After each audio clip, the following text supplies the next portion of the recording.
Okay, una-una no, para bigyan natin ng liwanag kung ano ba yung bullying. Kasi baka akala ng iba, pag nasaktan na isang beses, bullying na yon.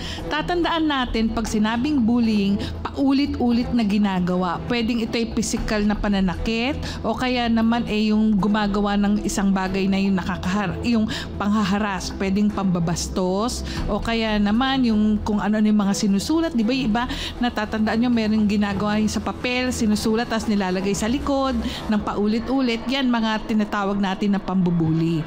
Pero yung iba merong kadahilanan kung sasabihin natin ano ba yung dahilan ni Mark dito, mas pinapakita dito ni Mark na papansin. Kasi ang gusto niya talaga, hindi lang naman yung sinasabi na nasasagi siya. Unang-una, Mark, yung paggaganti mo, hindi yun yung pamamaraan para mapansin ka at sasabihin mong merong kang gusto sa isang babae. Ang ginagawa natin dapat ay yung talagang pagbigay ng respeto, paggalang.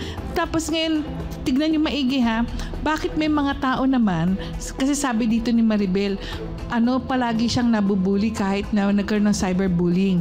May mga tao talaga na bakit palagi nagiging biktima ng bullying.